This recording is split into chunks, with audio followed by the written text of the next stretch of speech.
So everyone has at least two valleys, vitality and then the problem, whatever it might be. The more you practice vitality, putting love into present challenges, the more deep it gets, the wider it gets. You could build a city there, you can live there. But then you'll every once in a while find yourself in the kind of ridge between the two. And it'll feel like you can tip one way or the other. And a very small action can have a huge consequence. You can spiral into the bad behavior. The kind of the negative attractor can pull you in, or you can get into vitality. Before we get started, if you enjoy these episodes, you might want to check out more at OptimalWork.com. Our website offers unique content, tools, and exercises to help you thrive at work and beyond. We have an in-depth masterclass covering our entire theory of growth, daily recommendations for personalized advice, and a platform to help groups and organizations learn and practice optimal work together. You can get a free trial at OptimalWork.com. Now let's start the episode.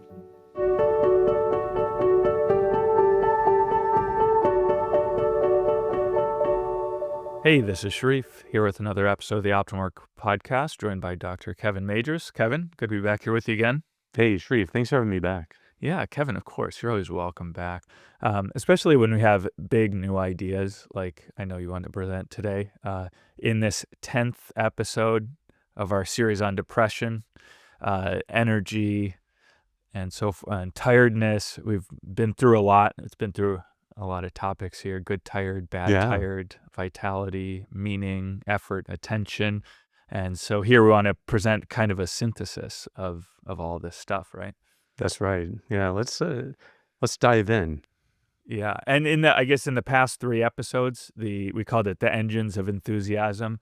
We treated all of these 3 engines, meaning, effort, and attention, separately. And now we have some new ideas of how they tie together. I want to present those, right? That's right, because we were looking at how do you optimize each of the engines, which is a helpful, more mechanistic way of looking at it. I think what people will actually relate more to is what we're about to talk about, which is the experience we have of the different possible ways these engines work together.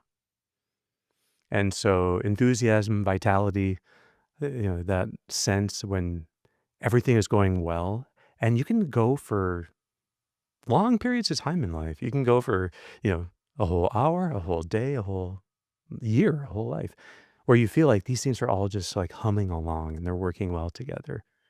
But at the same time, we've all experienced times when there's a bit of a funk. Maybe something annoyed us, that maybe there's some conflict, set us off.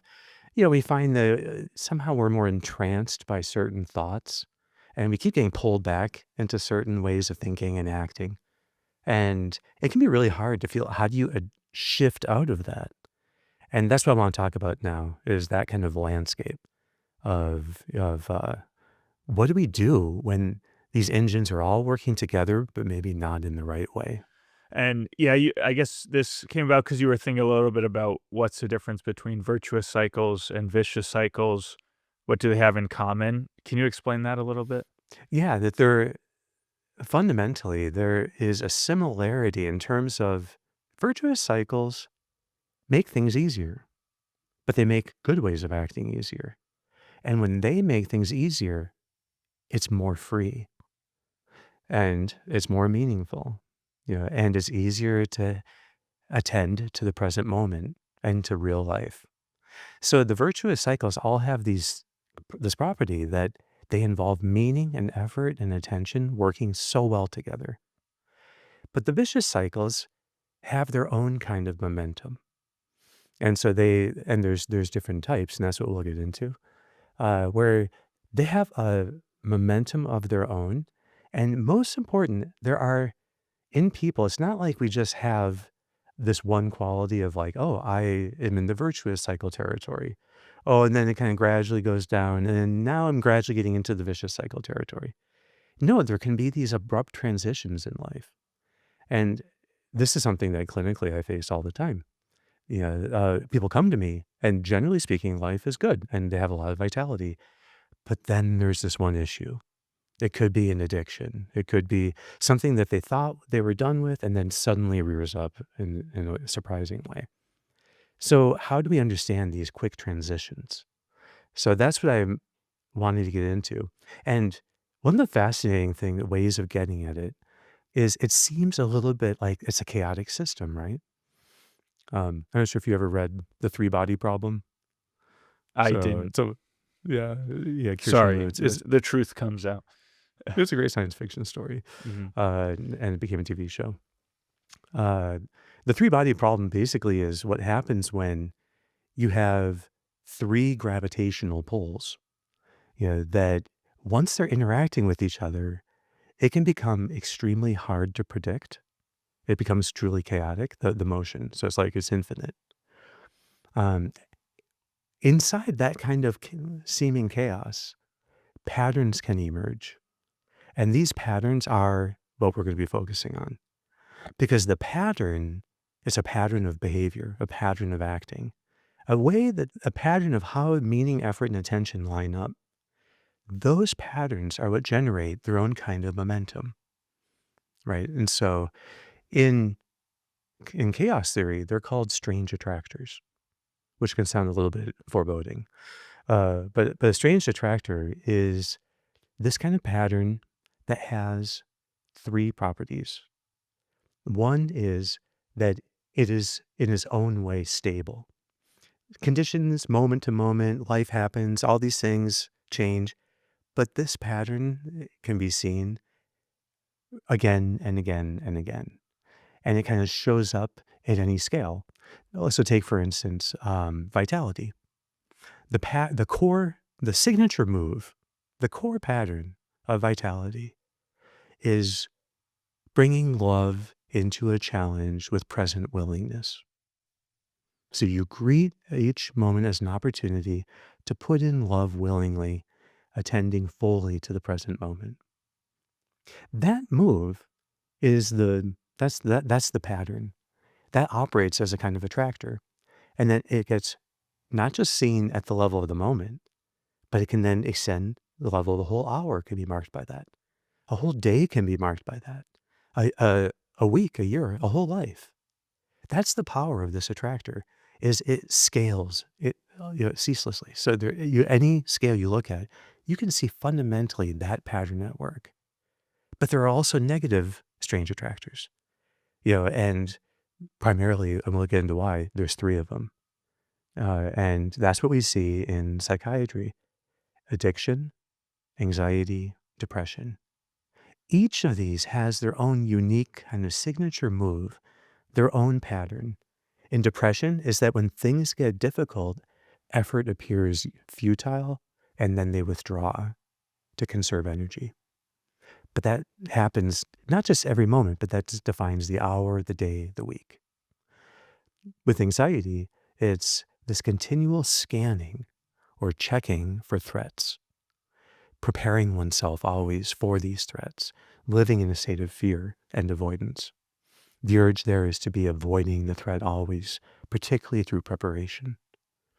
That move, again, is multiplied at every scale. And addiction is even more fundamental in a way. When there's discomfort, I seek relief.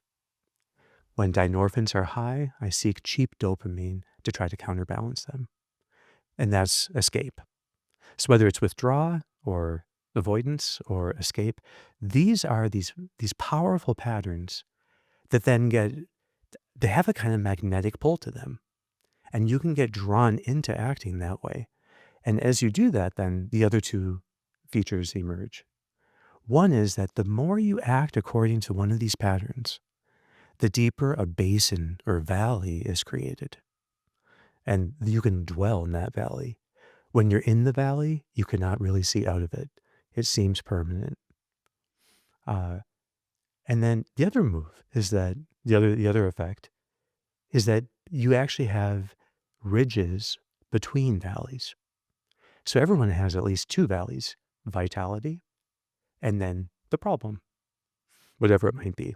And I say that there's these three, they can blend in infinite ways. And so it's just that these are kind of the typical, most major patterns. And so you have like the problem valley and you have the vital valley. The more you practice vitality, putting love into present challenges, the more deep it gets.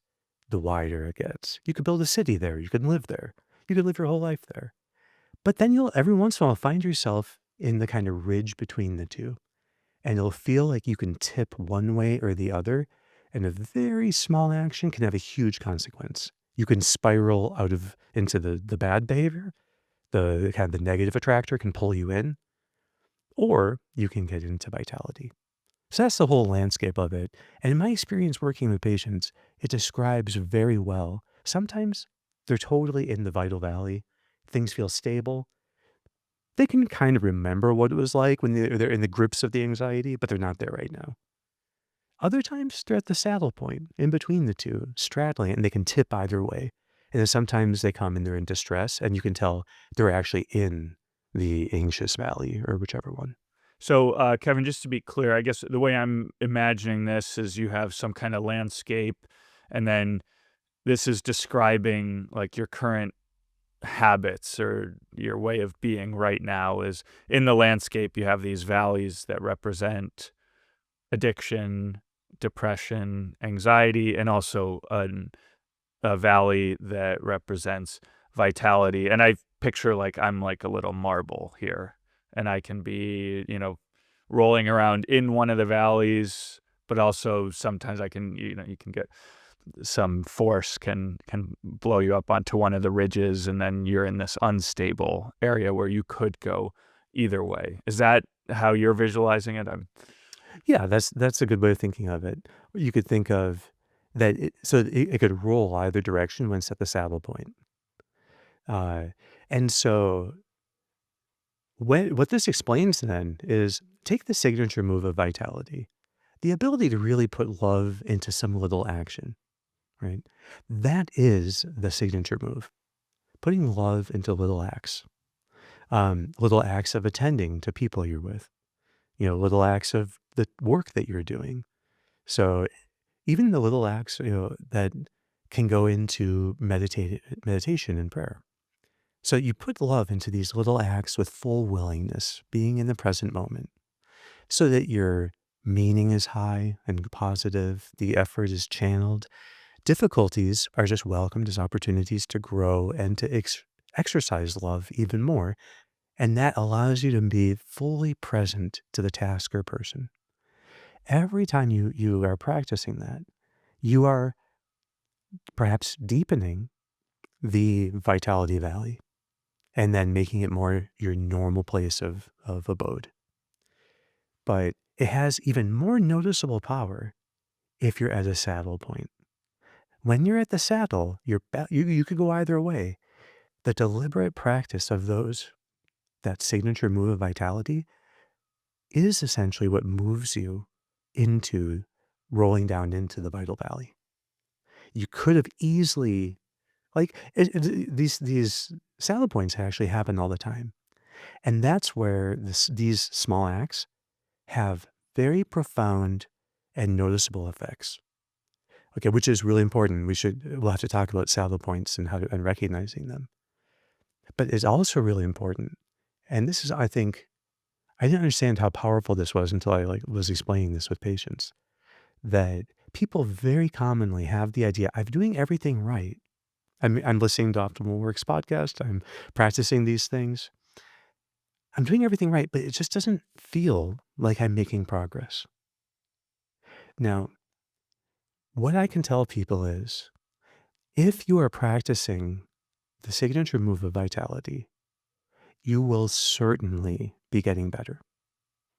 That is the solution. But if you're in a deep valley of anxiety, you're not going to feel it. What's happening is the more you practice vitality in that moment, the stronger those muscles get of vitality because there's such a contrary force. You are gradually shifting the entire landscape of that valley. It is getting less deep. Because what deepens the anxiety valley is the constant scanning, checking, problem solving, preparing, all of the kind of the work that people are doing when they're trying to solve anxiety as a problem. That's like drilling down the valley deeper and deeper and deeper. So if you're practicing vitality, by trying to put love, not fear, into it, trying to be present in the moment, not in the future, willingly embracing whatever's there, not unwillingly fleeing it. You are not going deeper. In fact, you are going to be making that valley more and more shallow progressively. But when you're in the valley, you won't notice the change, right? Fortunately, no one lives always in a valley. All of us have saddle points. And this is also where freedom then is experienced the most. So saddle points are transitional spaces. And we tend to be in a saddle whenever we're in a transition. And there are some that I found to be really powerful. One is the very first moment you wake up. Before your thoughts have any particular direction, you are at a saddle point, the prototypical saddle point. If you embrace the day willingly and jump out of bed, so you try to approach it with a positive sense, you try to have a sense of service from the very first second. You can say serviam, I will serve. Like you try to have a sense of making your day about love and service right from the get-go. That is practicing vitality and setting it down in the right path. But if you avoid the day, if you start scanning and checking for all the problems that might come, well, that would be anxiety, start feeling how effortful everything is going to be, and you feel like withdrawing, that would be depression. You're going to feel then more and more like you get down, you start spiraling. It's not right from the moment you wake up. It's the next moment. And the next after that is even more, the next after that is even more, as you gain momentum going down. So that's one really important saddle point. Before we continue, a brief message. If you're benefiting from these discussions, please take a moment to hit like and subscribe. Doing so helps us to reach more people. So you're not just learning, you're also helping others to discover a path of growth and flourishing. Thanks for your support. You mentioned that if you're like, one of the original reasons why you were thinking about this was because you saw people transitioning very quickly from one state to a different state. Do you notice any pattern in that? And then we can explore these saddle points a little bit more. But I don't know. It seems like you would see someone in a state of vitality, and then things kind of crumble apart when they encounter some difficult life situation. Do you see the opposite, where someone is in one of these other basins of depression, anxiety, addiction, and then all of a sudden it's just like goes away? Or I'm trying to understand like the dynamics of this whole system. So it has been a standard move in CBT that you have people rate how they feel, like, randomly through the day. And so we've known for a long time that even people who are very depressed, it's not the entire day. They still have these moments. What I'm saying is that probably in those moments, they don't feel great. They probably feel flat. But that flatness is a sign of being in the saddle. So people can learn to identify where they are. And so, yeah, so I don't know. I don't think people respond. It could be that no, this is going to be like, it's not like there's infinite landscape. And if you push one valley really far down, probably all the other valleys get more shallow. Yeah, and so there's some kind of conservation of mass going on. And so that means though the fundamental thing is, if you are practicing the signature move of vitality, no matter where you are, you will get better. If you are in a vital valley, it's going to feel easy and second nature, but still it'll feel even more and more meaningful. That's the virtuous cycle. If it's flat, you're actually going to notice its impact even more. Practicing the signature move will feel like you get traction more quickly, and you'll start to see the positive feedback cycle. Like, whoa, I can see how this works. That's why, if you're thinking like, is there one thing that determines when you're in the saddle, whether you're going to roll to vitality or roll to, say, anxiety or depression, that one thing is willingness. Willingness, I think fundamentally, this in the biology sense, willingness to embrace adrenaline and use it, willingness to embrace adenosine, willingness to embrace dynorphin. There is some fundamental willingness. That willingness then is shown by reframing and welcoming it. Say, great, okay, this is exactly the practice I need. Bring it on. Savoring it mindfully. Let yourself embrace the discomfort so you stop fearing it. Explore it. Let yourself feel the sensations of adrenaline or adenosine or dynorphin so that you can see this actually isn't really what I was making it out to be. When I'm fleeing it, it seems bad. And then leaning into it lovingly. So that's the real ultimate part of willingness. So these are all things that get the engines online, bring meaning back, bring effort back, bring attention back to the present. They get us rolling in the right way. Uh, but if you try practicing vitality when you're in a deep trough, in a deep valley, on the bad side, again, it will not feel like it's working. But with persistence, you'll notice you're not getting worse. And if you can practice it, and this is key, if you can practice it when things are so bad, the next time you're at a transition point, at a saddle, it'll be so much easier to practice it. Then you can actually roll into vitality. So there's actually two main times for people to practice willingness. One is when things are really bad. That's the hardest practice, but it's you get the greatest payoff. And the other is when it's easier because you're at a saddle point. And then, of course, it's great to keep practicing it when you're doing well. So you should have to encourage people to do that because now they're getting the encouragement from the act itself. Mhm. So, so you're explaining why, someone who's, yeah, in one of these valleys, they might they change their behavior, but it doesn't change the feelings immediately. So it's only later that affects so the basin or the valley is getting less deep, so it's less kind of trapping them, but they're building the underlying habits without necessarily feeling better immediately. That's exactly right. Yep. Okay. And what we do then in therapy is, and this is a much deeper topic, I think, but we actually deliberately put people on the saddle so that we can train them in willingness in that moment. They might be doing well and they feel great and they're in the vital valley, but like in talking to them, you can tell there is still actually a lot of unwillingness to welcome dynorphins or adrenaline or adenosine should it arise. So that means there's work to be done. All right. So then you think about engineering instability. You do that by bringing on the anxiety, bringing on the adrenaline, so that in the midst of the adrenaline coming on, they can learn to welcome it and savor it and embrace it as, as like exactly the growth that they need with as much love as they could.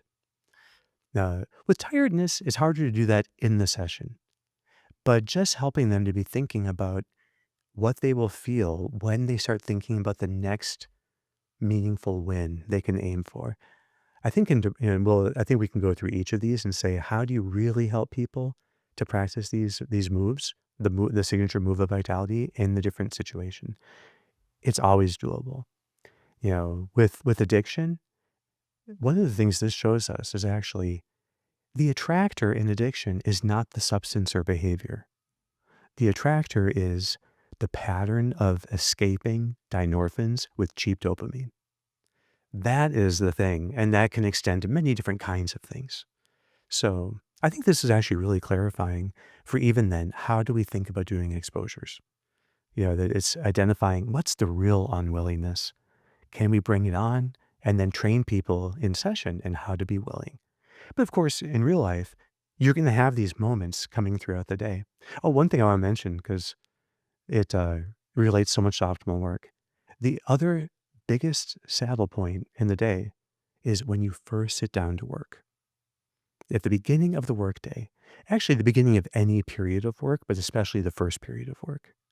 That is a recognized point where people can either start spiraling down or they can get into a nice vital groove and get momentum. So in optimal work, when we first started coaching people, the twin focus of the first session was help people to do a golden hour, the first hour of work of the day, and and to bring really meaning and effort, intention all in line together. And the other, help people jump out of bed the moment their alarm first sounds. And we would see the fastest change of pattern of life. That no matter what the valley was that people seemed to be dwelling in, the vitality valley deepened very fast. And people got really good then at extending that kind of thinking to whenever something came up. You will have a saddle anytime there's a surprise in your life or conflict in your life or any real, in fact, intense stressor. And then for some people, if your valley is anxiety, then things that provoke uncertainty and give you adrenaline, that's going to be the unique thing that will cause one of these saddle moments, even if you had been doing great. You'll have to keep practicing vitality in those moments. Uh, so that whether it's like emotional transitions in tasks and what you're doing, even getting home and going to bed at night are these saddle points. So this is where typically people who struggle with things, there are these particular moments where they tend to struggle, and there are always these transitions. So I think this idea, borrowed from chaos theory and strange attractors, actually helps us to make sense of it in a new way. So, Kevin, so you wanted to now talk about next about these three valleys and the three signature moves associated with each of them, and then how to flip each one into the signature move of vitality, of willingly embracing suffering, right? Embracing this discomfort. So it's you're saying it's different in each case, and so you need to be aware of like what valley am I most likely in, and how do I see that signature move come up, and then now what am I going to do to flip it? Yeah, and we'll have to explore more what makes these three, vicious valleys, what makes them unique. There's some particular there are differences among them and how they feel and how people experience them. And that actually has a lot to do then with how we try to engineer the embracing of vitality, even in the depths of it. So I think that's completely doable. The yeah, it's actually one other thing that is really kind of tickles my mind here.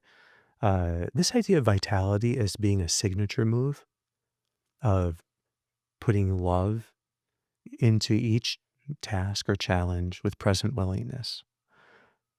That idea, in my mind, actually enlightens what Aristotle was talking about when he's talking about eudaimonia, that happiness, as we would traditionally call it, is not an emotion and it's not a state, it's an activity.